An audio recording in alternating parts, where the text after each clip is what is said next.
The first thing I notice is that my hands are perfectly steady on the steering wheel, which seems wrong. They should be shaking. My world is collapsing, but my body hasn't gotten the memo. The second thing I notice is the smell.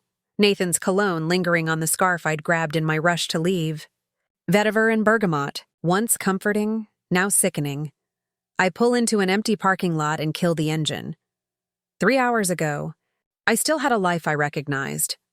We met at a gallery opening 6 years ago, me showcasing my first major branding project, him there to network with potential clients for his architecture firm.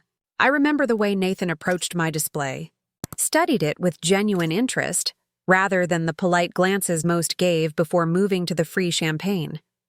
The negative space tells as much of a story as the design itself, he said. And I knew he actually got it. He wore a navy blazer with the sleeves pushed up, revealing strong forearms and a vintage watch. When he smiled, the corners of his eyes crinkled. I found myself laughing more than I had in months. Nathan Caldwell. Thoughtful, ambitious, seemingly transparent in a way that disarmed me completely. Our courtship was effortless. Weekend trips to coastal towns where we'd explore local shops and he'd sketch buildings while I photographed textures and colors for inspiration. Late nights in my studio where he'd bring dinner and listen to me ramble about client demands. The seamless way we merged our lives, his architectural precision complementing my creative chaos. Within a year, we moved in together. By year 2, we were discussing marriage without ever formally proposing, just a mutual understanding that we were building something permanent. We're better together, he'd say. Like perfect counterweights. I believed him. The first thread came loose 3 weeks ago. I was making dinner while Nathan showered. His phone on the counter lit up with a text preview. Can't wait to see you tomorrow. Same time at the rest hidden behind the notification screen. From someone named Rebecca W. I didn't touch the phone. Didn't need to. Just stirred the risotto and felt something small and cold form in my stomach. When he emerged, hair damp and smelling of sandalwood soap, I asked casually, "Who's Rebecca W.?" "New client," he answered without hesitation. "Wants to renovate a Victorian in Oak Ridge." "Why? Your phone lit up?" "Just curious." He nodded, kissed my temple, and began setting the table. I watched his hands, the same hands that had traced the curve of my spine countless nights, now potentially mapping someone else's body, and I hated how steady they were. The second thread appeared 5 days later. I was organizing the closet when I found it, a small, velvet jewelry box tucked in the pocket of his winter coat. My heart lurched. After 6 years, was he finally going to propose? I weighed the box in my hand, tempted to peek. I didn't open it. Instead, I placed it back exactly where I found it and waited for some surprise that never came. A week passed. The box disappeared from the coat pocket. No proposal. No mention of any gift.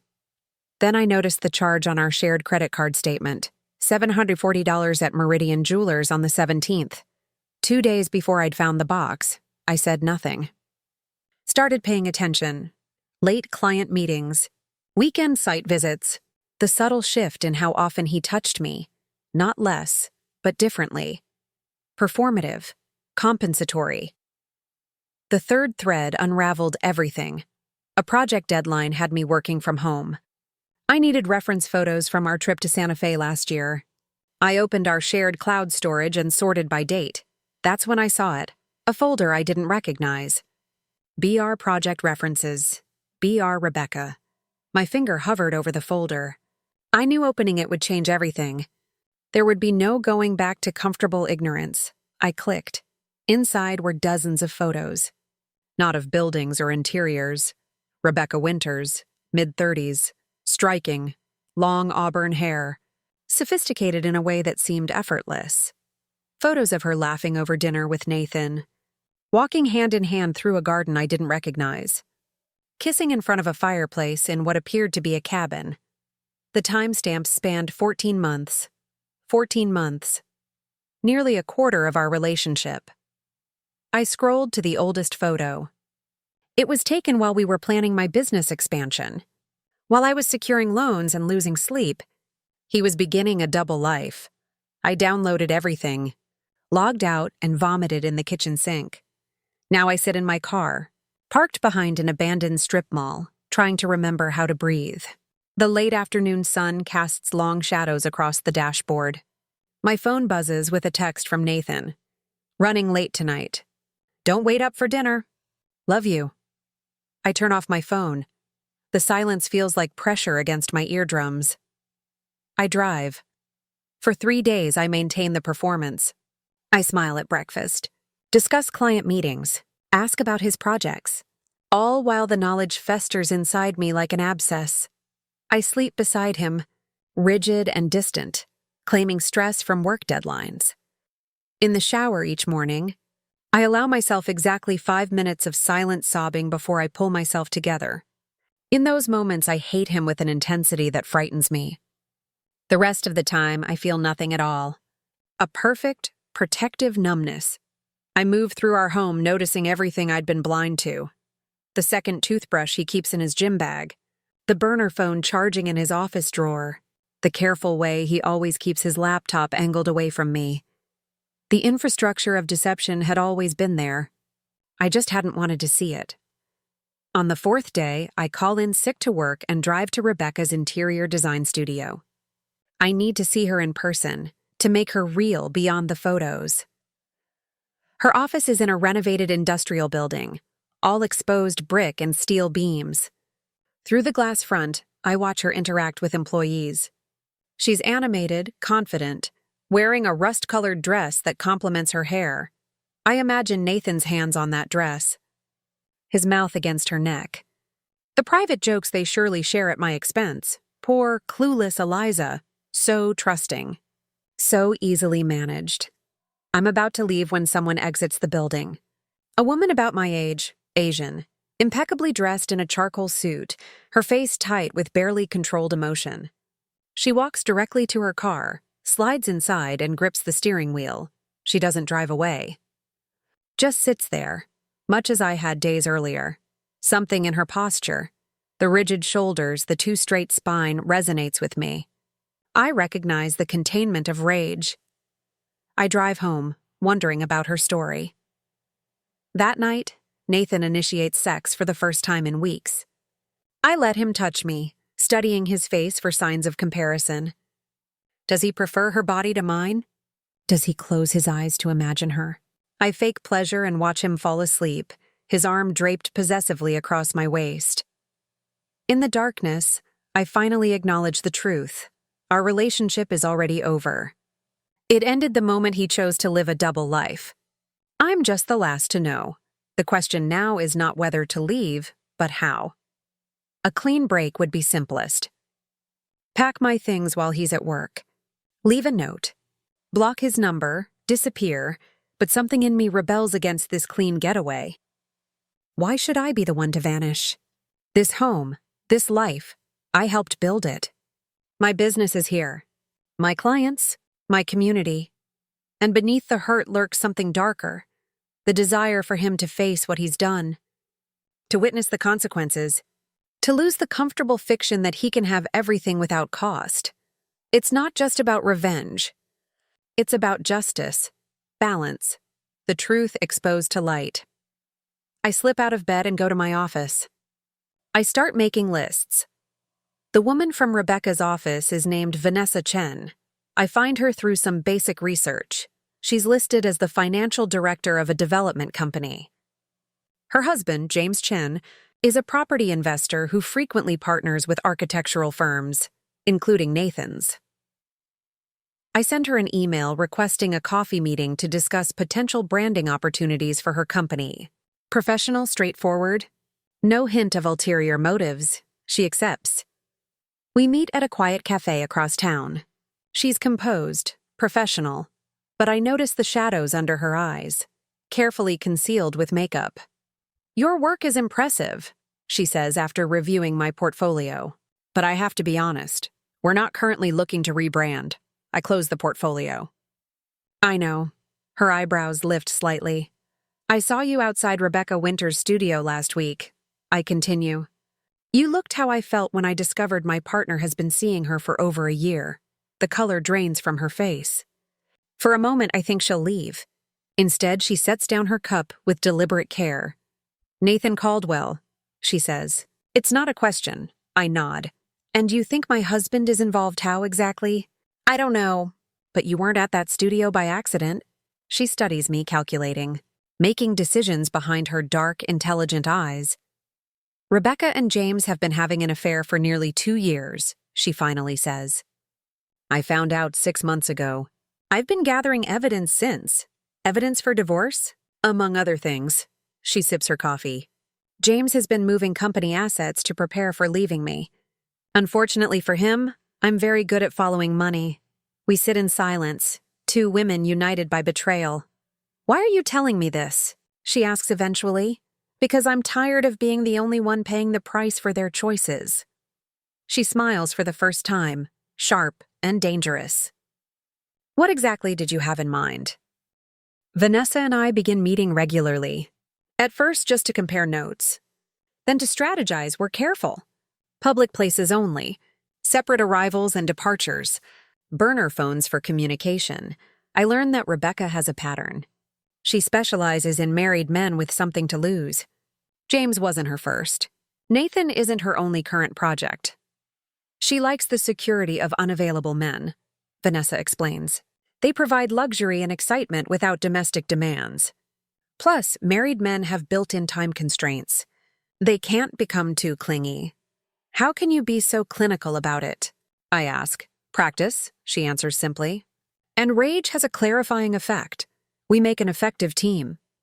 Vanessa has financial expertise and a strategic mind. I have creative problem-solving skills and access to Nathan's world. Together, we have a comprehensive understanding of the entire deception network. We map connections on a private digital board. Nathan and Rebecca, 14 months, James and Rebecca, 23 months, James and Nathan. Business partners on 3 current projects, Rebecca's design firm. Contracted for interiors on all 3 projects. "It's like a parasitic ecosystem," Vanessa observes. "Each relationship feeds the others. The cabin in the photos belongs to James. The business trips are coordinated. Sometimes they operate in pairs, sometimes all together.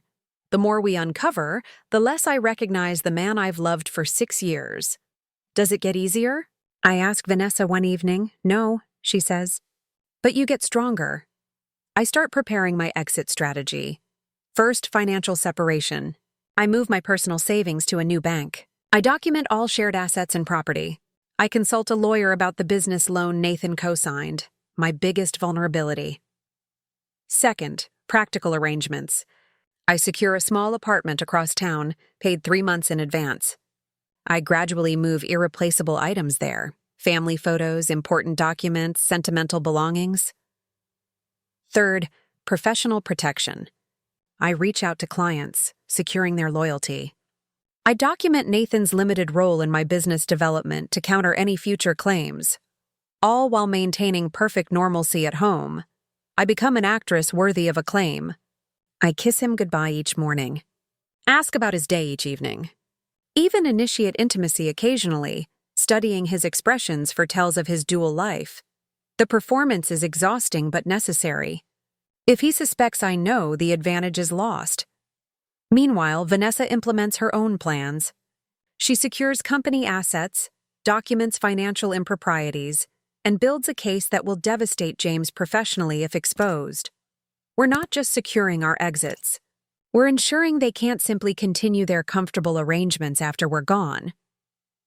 "They should have chosen women with less fortitude," Vanessa says during one of our planning sessions.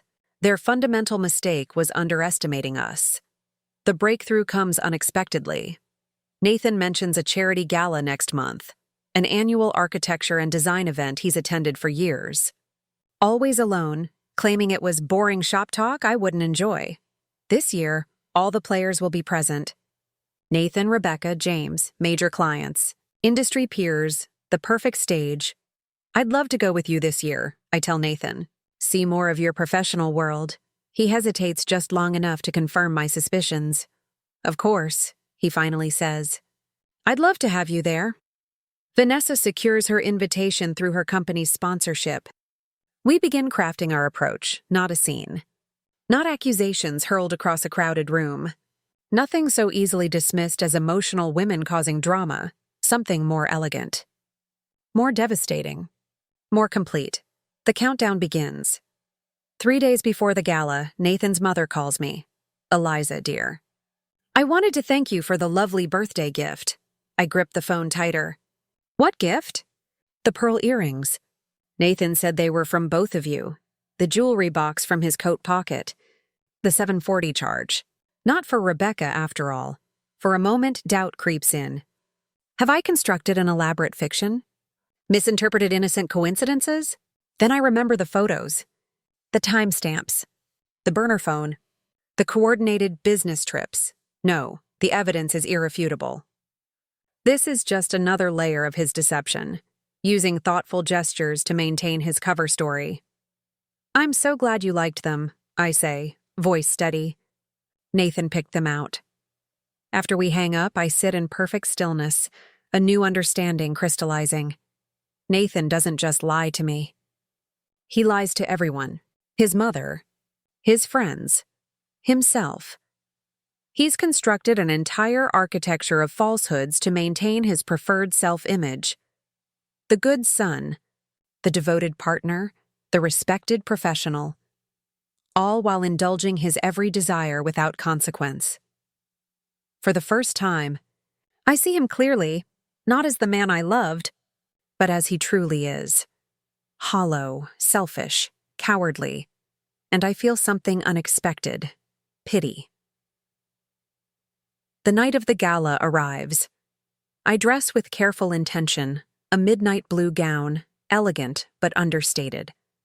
Professional makeup that enhances without transforming. Hair swept up to expose the nape of my neck, a vulnerability Nathan once found irresistible. He compliments me as we drive to the venue, his hand occasionally resting on my knee. I wonder if he touches Rebecca the same way, if he recycles the same gestures, the same words. The event space is spectacular, a renovated historic theater with soaring ceilings and intricate moldings. I recognize faces from Nathan's firm, from industry magazines, from project portfolios, and then I see her, Rebecca, wearing emerald green, her auburn hair cascading over one shoulder. Standing with a small group that includes James Chen, Nathan's hand tightens on my waist. A warning, a claim, a prayer. Across the room, Vanessa enters. We make brief eye contact and then look away. Everything is in motion now. I circulate with Nathan, playing the supportive partner. I charm his colleagues, showing genuine interest in their work. I'm not acting anymore. This is who I've always been. Engaged, intelligent, present. The contrast will be important later. An hour passes. The program begins. Awards are presented. Speeches given. Through it all, Nathan maintains a careful distance from Rebecca, while James does the same with both of them. After the formal program ends, the networking resumes. Nathan excuses himself to speak with a potential client. It's time. I move to a small table where Vanessa has positioned herself. As planned, she makes a call from her regular phone, not the burner we've been using. At precisely the same moment, I approach the event organizer with a technical issue regarding the presentation screen. While he's distracted, I connect a thumb drive to the main computer system. Across the room, James answers Vanessa's call. His expression shifts from neutral to alarmed. He steps away from his group, moving toward a quieter area. Nathan's phone rings next. My call. He frowns, excuses himself from his conversation, and moves to the periphery of the room. Rebecca, watching both men withdraw to take calls, looks momentarily uncertain. The presentation screen flickers. The elegant event logo disappears, replaced by a simple message. Glass houses, a study in modern deception. Then, a split screen appears. On the left, a text conversation between Nathan and Rebecca discussing their upcoming weekend at Jay's cabin, while he was supposedly at a conference in Portland. On the right, bank statements showing payments from James's company to Rebecca's design firm. Inflated invoices for services never rendered. The room doesn't fall silent immediately. The change registers in ripples. Confused glances, nudges between colleagues. Gradual turning toward the screen. More evidence appears. Photos from the cloud storage. Financial documents. Calendar entries with damning juxtapositions. No commentary. No accusations. Just facts laid bare. I stand perfectly still in the center of the room, watching Nathan's face as he realizes what's happening. The blood draining from his complexion. The desperate scan for someone to blame. His eyes find mine across the crowd. I don't smile. Don't glare. Simply hold his gaze with perfect composure. James has rushed to the AV booth, demanding the presentation be stopped. But Vanessa anticipated this. The technician has been temporarily called away. The system temporarily locked. Rebecca remains frozen, champagne flute in hand, as her carefully constructed world of compartmentalized relationships disintegrates in public. The final slide appears. Thank you for your attention. For questions regarding the Chen Development Group financial irregularities, please contact the State Financial Regulatory Board at the number below. For information regarding the misappropriation of design contracts, the Architecture Ethics Committee contact information follows. Professional consequences. Legal ramifications. Public exposure, not revenge. Justice. The presentation ends. The event logo returns. The silence is absolute. I walk directly to Nathan, who has turned ashen. I've moved out, I say quietly. Don't try to contact me. My lawyer will be in touch regarding the business loan. Everything else is in the apartment. Goodbye, Nathan. I turn to leave. He grabs my arm. Eliza, this isn't— Remove your hand, I say, voice level but carrying in the silent room. You've touched me enough under false pretenses. He releases me as if burned. I walk out without looking back, Vanessa falling into step beside me as we exit. Behind us, the murmuring begins. The questions. The damage control attempts. The professional implosions. Outside, the night air feels like freedom. Was it worth it? Vanessa asks as we walk to the valet. I consider the question. It wasn't about worth. It was about balance, truth, consequences. She nods. What now? Now we rebuild, separately. We part with a handshake. Allies in war, but not quite friends in peace. Our connection served its purpose. As I drive away, I feel neither triumph nor despair. Just clarity, the beginning of something authentic. 6 months later, my new studio has windows that face east. Morning light floods the space, illuminating works in progress and client presentations. The walls are a shade of blue I chose without consulting anyone. The coffee maker is programmed exactly how I like it. The business survived. Thrived, actually. The scandal generated industry gossip, but my professional reputation remained intact. If anything, my client roster expanded. Something about a woman who refuses to be diminished resonates in unexpected circles. I heard through mutual connections that Nathan left the city. His firm distanced themselves after investigations into the contract irregularities began. Rebecca's design business is struggling under similar scrutiny. James and Vanessa's divorce proceedings continue, with the financial advantage decidedly in her favor. I don't keep close tabs on any of them. Their stories are no longer intertwined with mine. Some days the grief still ambushes me. Not for Nathan as he was, but for the future I had imagined with the man I thought he was. Those moments come less frequently now. When they do, I acknowledge them, sit with them, then return to building this new life. Today, I'm reviewing applications for a junior designer position. My business has grown enough to warrant help. A new chapter beginning. My phone buzzes with a text from Marcus, a landscape architect I met through a collaborative project last month. Nothing romantic yet, just coffee conversations and shared professional interests. I'm not ready for more, but I'm open to possibilities. I take my coffee to the balcony and watch the city awaken. Traffic building, storefronts opening, people moving with purpose through their morning routines. For years, I believed relationships were about finding your other half. The person who completes you. Now I understand. Healthy connection begins with wholeness, not lack. I am not defined by Nathan's betrayal, not reduced by his deception, not limited by his failings. I am not what was done to me. I am what I chose to do next, and I choose this. Sunrise light, creative work, authentic connections. A life rebuilt on my own terms. I finish my coffee and go inside to start the day. And that wraps up today's story. Now we want to hear from you. Where are you watching from? Drop your city or country in the comments, and let's see how far these stories reach. If this story moved you or gave you chills, give it a like, share, and subscribe for more powerful stories. One last thing, rate the story from 1 to 10 in the comments. Your feedback helps us bring you even better ones next time. Thanks for watching. We appreciate you being part of this storytelling journey.